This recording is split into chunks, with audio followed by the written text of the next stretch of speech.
contingent reality exists at all.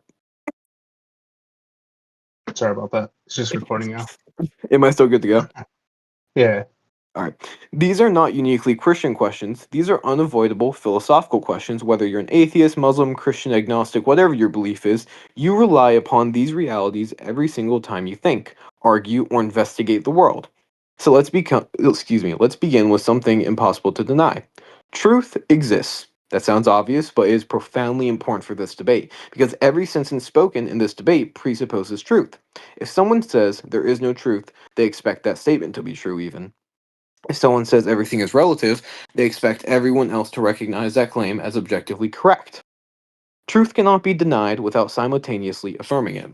It is the precondition of every meaningful discussion, but truth possesses characteristics that require explanation. Truth is objective.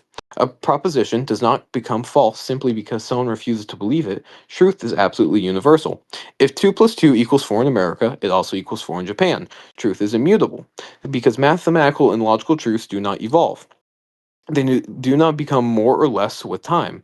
The question therefore becomes, what grounds truth like these? Certainly not human beings, because we disagree with each other all the time. We change all the time. We make mistakes all the time. So, if truth ultimately rested upon humans' minds, then truth itself would become subjective and contingent. Yet objective truth remains unchanged regardless of what human beings think. Nor can truth ultimately be grounded in physical matter. As matter changes, it's contingent. Matter has no intrinsic rationality. Atoms are not true or false. Electrons do not possess propositions, and physical states may institute truths, but they cannot explain why truth itself is objective, necessary, and universally binding. Therefore, objective truth requires an objective, necessary, and immutable foundation.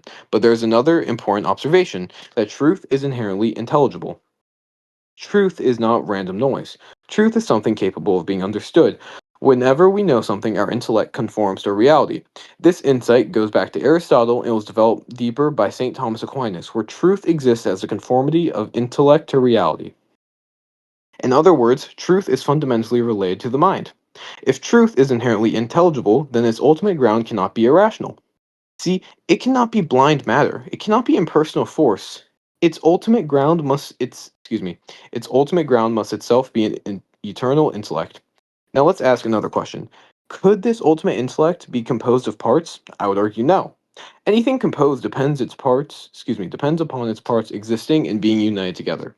Composition always introduces dependence, and dependence always requires explanation. But the ultimate explanation cannot itself require a deeper explanation. Otherwise, it would no longer be ultimate. Therefore, the ultimate foundation of truth must be absolutely simple, not composed, not dependent, not assembled from more basic realities. This description matches exactly with what classical theism deems as God. Here, yeah, that's pretty much all I got. You still have 5 minutes left. I'll concede the time. It's fine. All right, cool. There's more. It's just like I can basically repeat myself. No, yeah, I understand. All right. Okay, I'm resetting the time. You opponents may go. 10 minutes. All right. Yeah, so what I heard there was just a bunch of confusion about what truth actually is. I'm not gonna, well, maybe I'll respond later, but I'll just give a few of my arguments first. The first thing, and also I'm not even reading off anything, by the way, so if I might mess up, but whatever. So first, I think that it's just going to be impossible for there to be any abductive argument for theism. So firstly, we can distinguish between bare theism and bare atheism. And these are just going to be the most simple or skeleton hypotheses for theism and atheism. So bare theism is just going to be the view that at least one God exists. And bare atheism is going to be the view that no God exists. Now, these views are not specific, so there's not any auxiliary commitments on these. So bare theism is just very broad. It doesn't generate any extra commitments, right? Now, since bare theism does not generate any extra commitments, it's not going to be very substantive. It's not going to make very specific predictions. So this is just going to rule out any type of abductive argument for bare theism, roughly. Now, if you want to make more specific commitments onto the theist hypothesis, that would be a more substantive theistic commitment or theistic view, and that's going to reduce the prior on the theistic view here. So if you have a general hypothesis and then you add commitments, just trivially, the commitments are going to reduce the prior for that. The reason why is because it takes up a smaller sample space than the original bare hypothesis did. Now, if you introduce commitments in order to expect certain data, so if you want to do like a fine-tuning argument or um, like psychophysical harmony or nomological harmony or any of these type of abductive arguments, those are going to be only expected on a more specific theistic hypothesis. So those aren't evidence for bare theism. They're only evidence for a more specific type of theism.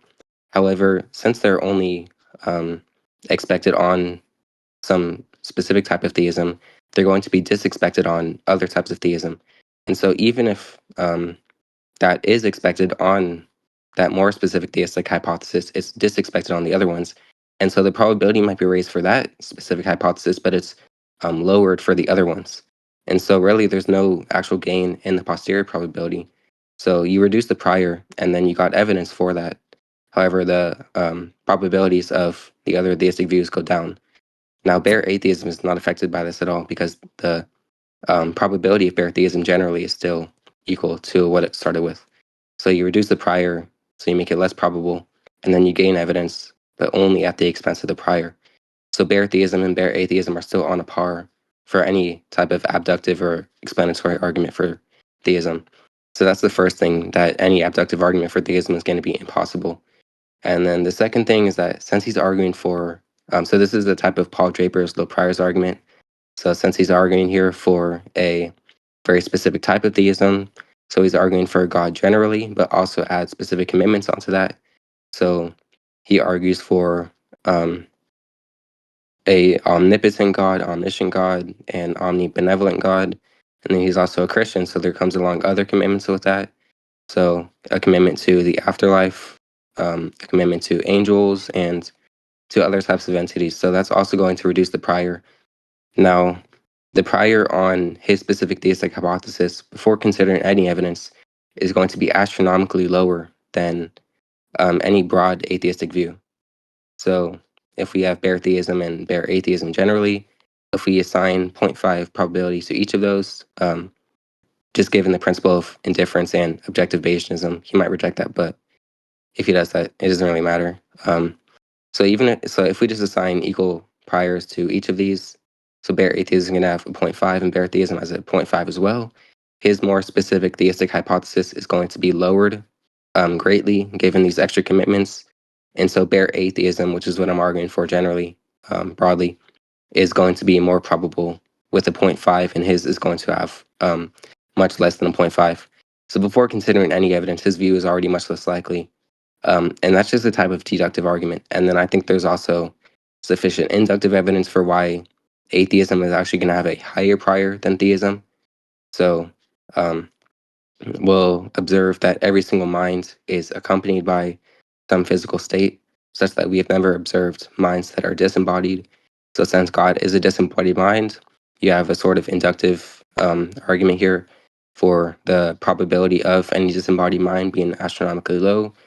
Um, so that's one also data point to show that the prior for theism is low.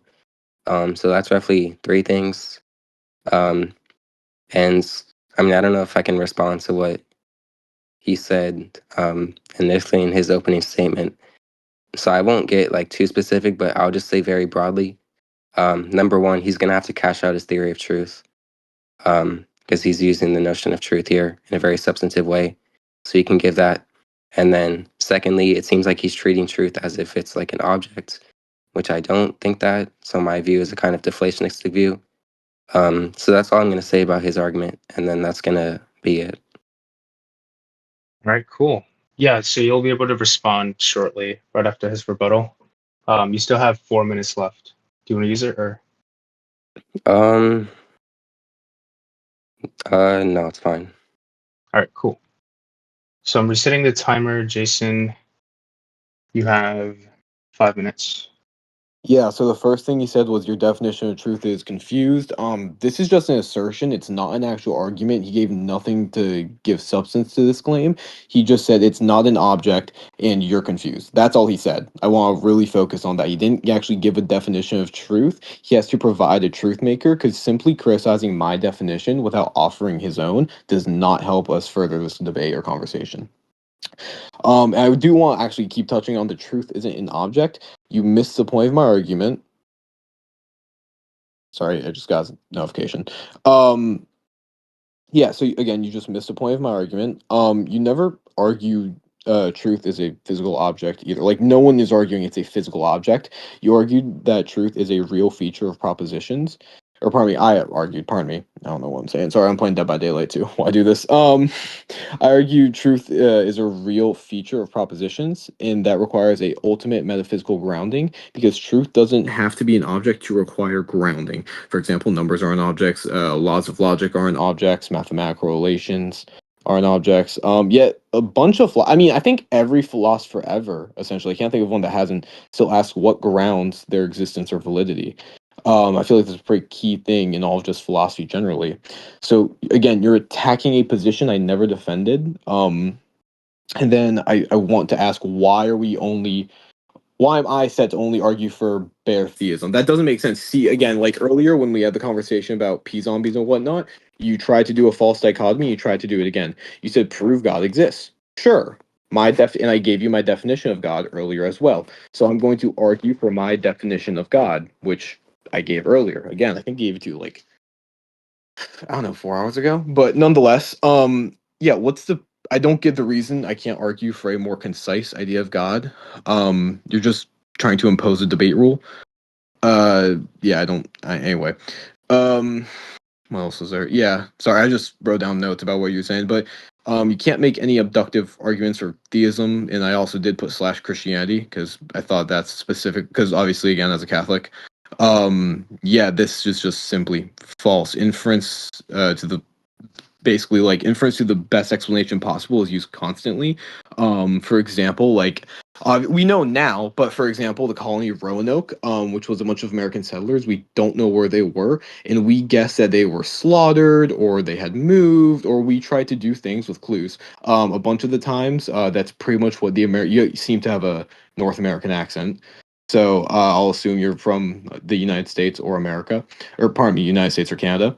And I'll assume that you guys have detectives to help prove cases. No, those detectives are going to make inferences based on the evidence surrounding history, science, archaeology, medicine, a bunch of stuff like that is used abductively. Especially in Christianity too, like resurrection appearances, empty tombs, apostolic testimony, rise of Christianity, like all those stuff are historical facts. Excuse me, from which historians infer the best explanation possible. So no, abduction is not just limited to bare theism. Um, and also adding more hypothesis to my argument does not lower the probability. This is just a misunderstanding of Bayesian reasoning. Adding arbitrary assumptions lowers probability. Adding what's called why am I blanking on the word? Adding exemplatory power can increase probability. Like let's say I argue there was a murder, then later conclude John committed it. That's not a regression. The evidence just becomes more specific. Now, obviously, there's a bunch of other steps between there's a murder, John did it, but I mean, I think you genuinely get the point. The issue isn't that you can add information to what you're saying. The issue is that did the additional information better explain the evidence? I think I've pretty much tapped on everything else. Um, oh yeah, really quickly, bare atheism has no commitments. To what in the context that you're speaking of, this is a very weak point. Naturalism, which I assume you believe to, or excuse me, I assume you hold to. Just I feel like most atheists do. You would have to explain truth, logic, math, consciousness, moral facts, induction, reasoning, abstract objects. You'd have to explain all that still as an atheist. There's still a bunch of commitments you have as an atheist that you have to explain for this debate. Um, then what else is there? Um, Again, I'm a Thomist. God is a disembodied mind. That's a very 10 seconds. oversimplified. Sorry. 10 seconds. Okay. Yeah, God's a disembodied mind. Basically, that's just not what I believe as a Thomist. He is pure act, subsistent being himself, absolutely simple, necessary existence, infinite intellect. And that's the last thing I'm going to touch on. Thank you. Yeah. All right. Now on to our opponent. 5 minutes. You've got. Okay, firstly, he mistracked basically every single point, so I'll just correct everything you said. Also, the last thing, I never said God is simply a disembodied mind. I'm saying that's one commitment of God. And also, what you just said about him being necessary, simple, pure act doesn't contradict him being a disembodied mind. So that's the first confusion. The second thing you said numbers are not you said numbers are not objects, which is just obviously false. You also contradict that, like in the last minute. They said we cannot. You said naturalism cannot justify abstract objects. And numbers are literally abstract objects. What is the second word? They're objects, which means numbers are objects. So, yeah, obviously they're not concrete objects. They're still objects, though. Another thing you said, truth is not like an object. You said grounding is not only limited to objects or something. So if we're talking about metaphysical grounding here, I'm taking that to just be an asymmetric kind of explanatory relation where one thing obtains in virtue of another. Um, and so if that's true, so yeah, it's obviously not just limited to um, objects. However, you can't say that objects are grounded in certain other objects. That's fine. Um, but I think you are treating truth as an object here because you're taking it like you're viewing it like there's one like totality of truth that needs to be grounded within God or something. When no, there's multiple distinct true propositions that are grounded within states of affairs. Also, in your opening, you said um, uh, truth cannot be grounded in physical matter, which is just obviously false. So if you have the physical state of a cat sitting on a mat, that's the state of affairs there, and then that grounds the true proposition that the cat is on the mat. So the truth there is grounded within the physical state of affairs, and I just don't see any reason to think that truth has to be like ultimately grounded in a singular thing that is God. That I don't even see how you justified. You said like if it's grounded in humans, then it's subjective or something, but then you ground it in God. So I'm not sure. It seems like that would just make that subjective as well, unless you think it wouldn't. But we don't even need to talk about the subjective objective thing there. But no, I don't think truth is grounded in subjectivity of humans. It's grounded within states of affairs. Now, you also said like I think there was just bad faithness within like the first minute of your opening or your rebuttal here when you said I never um, like went against what you said, even though I literally said that in my opening that I wasn't going to go in deep. I was just going to touch broadly on the issues. Also, I'm not going to go too much into this because you made other blunders or mistracks. And there's only like 2 minutes left. So I never said I never rejected abductive reasoning, and I also literally explained why you cannot have an abductive argument for God because it reduces the prior um, while gaining back the probability, but the other theistic views are going to be lowered and it's not independently expected on bare theism, which is why it's not going to be evidence for bare theism. I also never said you're only arguing for bare theism. I wrote that down, by the way, in quotes. You said, why am I only arguing for bare theism? I specifically said the opposite. I said you're arguing for a more substantive conception of theism, which is why that prior is reduced on that. And then you said adding more commandments that the hypothesis doesn't lower the probability. You're confused on that too. I said it lowers the prior probability. I understand that the posterior can be raised, but I said it reduces the prior probability. And that's just obviously true. If you have the proposition P and that has a non-zero, non-one probability, and you can join that with P and Q, Q also has a non-zero, non-one probability, then you just multiply the probabilities there. And so the prior is lower than just the original commandment at the start. So yes, adding more takes up less of the sample space. And so there's more broad type of views under that like most broad genus of the view. So yes, it does lower the prior probability. I don't know how much time. Maybe there's like a minute left. Um, Yeah, 1 minute. okay. You also said a few things like naturalism can't account for intelligibility, objective morality, and other things like that. Um, I think it's just false to say that morality is grounded in God. Just like if we take the moral realist view here, then morals are true independently of any minds affirming them or any minds existing. You can be like a moral Platonist too and think states of affairs of moral actions exemplify certain Platonic moral properties. So you could have a moral realist view like that. You have to rule that out. You also never gave your definition or your theory of truth. You also said I never gave mine, even though I did. I told you I'm a deflationist. My view is more substantive than that. It's a quantificational deflationist view, specifically by Jody Azoni, which I can get into later, but there's not really much time for that. So that's it for that. All right. Time is up. All So right, it's now we 5 minute have, cross examine now, right? yes, you've Yeah. got 5 minutes. All right. All right. Let me know when the timer starts. Yeah, it started. All right, thank you. So you define truth as a state of affair, right? No, I said truth is grounded within states of affairs. So yes, you said dependent on the states of affairs. That is what truth is grounded in. Yeah. Okay. So when you say state of affairs, do you simply mean the way reality actually is? Yeah, state of affairs is some object within reality exemplifying a property.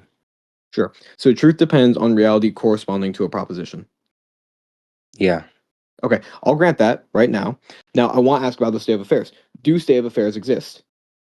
Yeah. Okay, are they objective? Yeah. Okay, if every human being ceased to exist, would the state of affairs still obtain? Would they still be there? Yes. Okay, then objective truth is independent of human minds, correct? That's just analytically true. Yeah. Okay, now are all states of affairs contingent or some necessary? Um, I don't know. I'm agnostic on that. Can you give an answer? Like yes, I no, just said so I'm you don't know. agnostic. Yeah, I don't So know. you don't know if, pardon me, you don't know then if objective truth is independent of human minds, that all states of affairs would be contingent then. I don't know if there's some necessary state of affairs.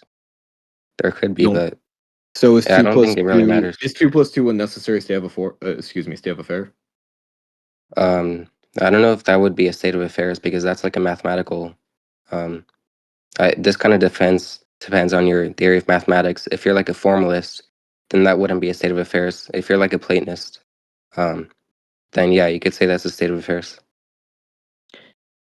So yeah, no, 2 plus 2 would absolutely be a state of affairs.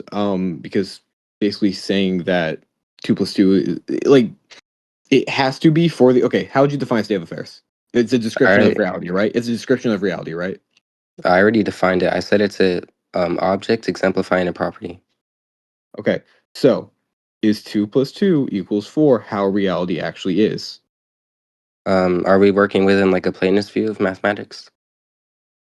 Sure, that's not needed for my argument, but yes, It is. is it I it's explained not why. needed for the argument. Just answer I the explained question. why. I You already asked the explained same why. question 3 times to me earlier. Answer my question, and I did answer your question earlier, by the way. You even though you gave me a false dichotomy, I just want to add that on. Well, But I told you if you're a no, formalist, then the answer is no. If you're a Platonist, the answer is yes. And I said, are we working within Platonism? so you can't tell me if 2 plus 2 equals 4 is a false or true statement. That's what I'm getting You from this right never. now. No, you didn't. You didn't ask if Yes, it I was a did false or because true. is two No. plus two equals 4 always 2 plus 2 equaling 4? Yes, but you said the state of affairs, so now you're changing your question. You I'm just not asked me if it changing the was a true. question. You just A asked me if it state was of a. affairs is a Listen, description of reality. That I is what told a you state of the affairs definition. is. So do you disagree with my definition? Because I gave a different definition. Repeat the definition one more time just to make sure I have it in my head. An object exemplifying a property. Objects. Okay, dive into what is an object. What is like a reference? Okay, where are you getting your view from now? Where am I getting my view of what a state of affairs is? Yeah, I'm getting it from David Armstrong. David Armstrong. Okay, so we can go with that definition just for the sake of this. Okay, that still doesn't answer my argument because if it's an object exemplifying a property, which is your definition, correct? Yeah, So for the state of affairs, snow is white, the object is snow, and the property is whiteness. Can we agree on that? yeah. Okay, good. Now what about 2 plus 2 equaling 4? What is the object here? Um, the object. You can say the number two and the number four in the addition operator. So the numbers essentially, right? Yeah. So are numbers abstract objects? Yeah, but I don't know if numbers exist. I'm not sure if I have a view on that yet. You don't think numbers even do you believe that they conceptually exist? Well, yeah, conceptually, but you're talking about external objects, like descriptions of reality. That's what you said. So Okay. you're Well, talking about here. mind independent here. So you don't believe numbers are abstract objects? Just so I I can understand. just grant that. I can just grant that they Okay, exist. sure. Sure. So do abstract objects exist necessarily? I'll grant that, yes. Okay, so if so, then what would ground their existence? Abstract objects like numbers would be brutally existing. They're fundamental. Yeah, so then why is appealing to brute necessary abstract objects philosophically preferable to appealing to a necessary divine intellect? Why are they brute facts over a divine intellect? Because And that if is it's just time. brute, That's time. oh, it's time. Yeah. Okay, Yeah. If you want to insert your you have 5 5 minutes minutes now. to do. Is my turn? Yeah, Am I Yeah. it's your 5 minutes now. It's yours.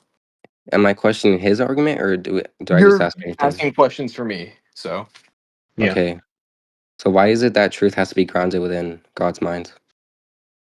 why does truth have to be grounded in God's mind? Are we going by my definition of God? Yeah. Okay. So yeah, the reasoning behind why truth would have to be grounded in God's mind is because I first off I want to say don't simply assume truth is 100 grounding God's mind. I just argue to it because truth is inherently intelligible, right? Can we agree on that? Yeah. Okay, so is something capable of being known, and intelligibility is properly related to intellect, right? So things are intelligible because they can be understood. So if objective truth is necessary, universal, immutable, all the other fancy words I used earlier, then its ultimate ground must also be necessary, universal, etc. So blind matter or contingent realities cannot adequately ground those features, which is why the ultimate grounding of truth must be eternal, necessary intellect. So once we've established that there must be a necessary ultimate intellect, um, pardon me, We classical can view. we can get into that after, but I disagree with this part. So this is kind of like what I said. You're treating truth as if it's like a totality object. Um, but I think certain propositions are true, and like I said, those are grounded within the states of affairs. So also, I reject that truth has to be immutable. Like obviously, propositions, truth values can change unless you think that propositions are indexed to times. And if you have that view, then that's fine. But why is it that truth cannot just be grounded within the states of affairs that it represents? Can you repeat the question you cut out for me at the end?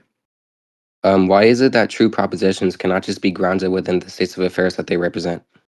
So are we still going by? I assume we're still going by the states of affair definition you want to use, or Yeah, so the proposition that snow is white, or the proposition that the cat is mad, is made true in virtue of the cat being on the mat. Like, why could yeah. that not be the So case? the main question here is just why can't truth just be grounded in states of affairs, right? That's basically the main question. Just before I Yeah. get into yeah. So why is 2 + 2 = 4? Why is that true? Um, well, this is kind of like, is this real? I just want like an answer to my question. Yeah, and I'm answering it with a question. I promise you, I'm building somewhere. So why is 2 + 2 = 4 true? Um, so we're still working with Platonism. It would be, I mean, it's just like a fundamental fact. So Are can you we? asking if there's a truth maker for it?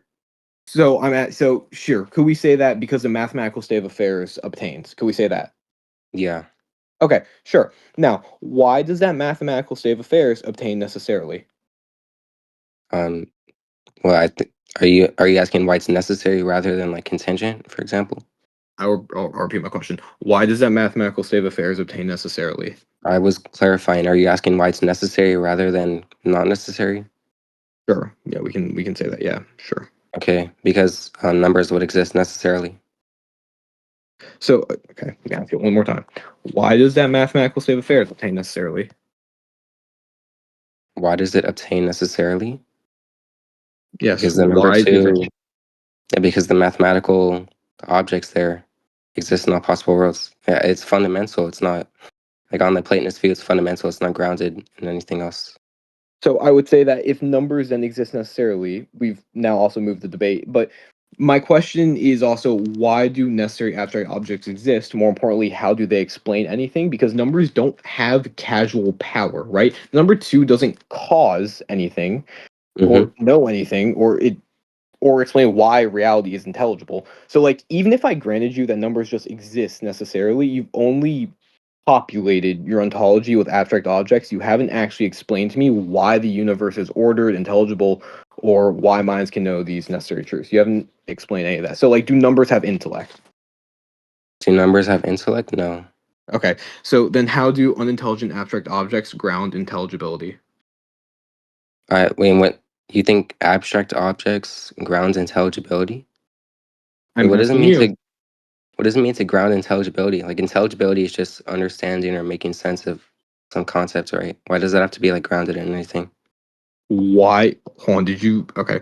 Grounding intelligibility basically just means explaining why reality is understandable in the first place. That's Oh, essentially oh, what you're it means. asking like, oh, why is reality Why explainable? Or can you're we, asking like, essentially, why can we reason? I don't mean to cut you off. I'm just explaining my definition further. why can we reason? Well, essentially, that's, I mean, reason, intelligibility are basically synonymous, but just, yeah. So again, my question is, how do unintelligent abstract objects ground in intelligibility? Well, I was going on like the coherence of that, and then you went to something else, and now you're back to this. So like, I don't know what it means to say that like numbers Oh, or time's abstract up. objects are like, Sorry. Time. okay. All right. Uh, 10-minute closing, or Yeah, do you I want mean, to continue? no, I think 10-minute closing's fine, right? I mean, Okay. All right. Timer starts now. all right. So throughout this debate, I've argued broad and specific in terms of the definition of God. I have not argued that belief in God is comforting. I have not argued that science cannot explain the universe. I have certainly not argued we don't know, therefore God. My argument's been much deeper. I've argued that God is a necessary foundation of the realities every one of us has relied upon throughout the debate. And notice what happened tonight. See, my opponent appealed to truth, he appealed to logic, he appealed to reason, he appealed to mathematics, he appealed to probability, he appealed to rational inference. And I don't deny that any of those things exist. The question has never been if they exist, the question is what ultimately explains them. When I argue that truth requires a foundation, my opponent replied that truth is a state of affairs. If I granted that, truth may indeed correspond to state of affairs, but that didn't answer my question, it just described truth. It did not explain why objective states of affairs exist, nor did it explain why reality is intelligible. It did not explain either why mathematical truths are necessary. It did not explain why logic is universally binding. It didn't explain either why our minds are capable of knowing reality. In other words, it answered what truth is, but not why truth is, or why it exists, or what ultimately grounds it. Later, my opponent argued that numbers exist necessarily. Again, I granted that for the sake of the argument. See, necessary mathematical objects still do not think, they don't know, they don't create. They do not explain why a contingent universe is rationally ordered. They do not explain why human minds can discover mathematical truths. Abstract objects may describe reality, but they don't explain the intelligibility of reality. That is precisely where classical theism succeeds. See, reality is intelligible because it proceeds from an eternal intellect. See, truth is objective because it is grounded in an objective source. Logic is universal because it reflects the rational nature of the one who grounds all reality, because knowing is possible because our minds are made to know a world that itself proceeds from mind. So, throughout this debate, my opponent repeatedly appealed to bare facts, states of affairs, or necessary abstract objects. But these simply relocate the question, they don't answer it. At some point, every worldview reaches an ultimate explanation. The atheist stops with brute necessity, the classical theist stops with unnecessary intellect. So the question is, which stopping point actually explains the realities we all experience? Unnecessary intellect explains why truth is intelligible. Unnecessary intellect explains why logic is rational. Unnecessary intellect explains why minds can know reality.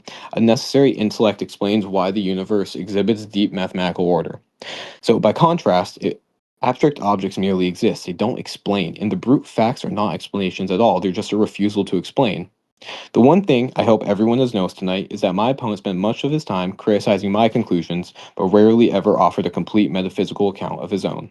He described truth, described state of affairs, described numbers, but description is again not grounding in philosophy, asked for ultimate explanations, which is what classical theism provides.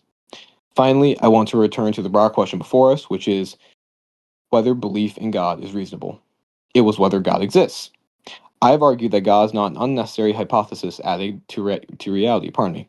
He is the necessary foundation without which reality becomes unintelligible. Without God, truth is left behind. Logic is left unexplained. Reason is left unexplained. So, objective morality is left unexplained. The rational order of the universe is left overall unexplained. With God, these are not isolated mysteries. They become exactly what we would expect in a world created and sustained by an eternal, necessary, simple, rational creator. The God I have argued for is not merely a powerful being, but is truth itself, being itself, and the uncaused caused. I also want to thank my debate opponent tonight for granting us this debate, and I hope he has a great rest of his night. All right, I'm done. All right, cool. No, you have 10 minutes as well. All right. I don't think I'll use all 10 minutes. I'll use like 5 maybe. Sure. So firstly, in my opening, I gave roughly three arguments for atheism. I gave them kind of all together, but I did separate them. So I explicitly named one, which was Paul Draper's the priors argument, and I gave sort of reasoning used in that. I gave the sort of the argument why any abductive arguments for theism is impossible, and his refutation to that point or his response to it didn't actually address what I said. I never rejected abductive reasoning. I explained why reducing the priors, or I explained why adding more commandments reduces the priors. He also didn't respond back to that. Um, and then I gave an inductive argument for why the priors for disembodied minds are low. And then his response to that was, I don't believe God is just a disembodied mind. He's omnipotent, omniscient, necessary, the like fundamental creator, whatever, which is completely compatible with what I said. I also addressed that too, and he didn't respond back. So he didn't respond to any of the three arguments I gave. Then he also said I didn't explain truth. I just described it, even though I said that the proposition of some state of affairs is made true or grounded in virtue of the state of affairs. And so that is explaining why some propositions are true. Now, if that's not explaining like truth generally, then I just have no clue what his conception of truth is because, like I said, I just take that truth is expressing some state of affairs, and that state of affairs actually does obtain within reality. And so, like, that account is completely adequate to explain why there is true propositions, but some, like, I guess he thinks that there's a further explanation that's needed to explain why there's like truth at all, which I just don't see why I would believe that. Uh, he said I like just described truth and didn't explain why there is mind independent things. So I don't know if he's asking me like why do things exist? But if something exists, then it's obviously going to entail a true proposition, namely that that thing exists. So truth is obviously just grounded within certain things within reality. It doesn't need like a final creator God to explain it. Um, so I don't know what that point was about. Um, he asked me why do abstract objects exist necessarily? I think they exist necessarily for the same reason that God does, which is that they're brutes and they're not grounded in anything else. So they're fundamental. Um, I think that's an adequate answer to that. Yeah, I think that's it.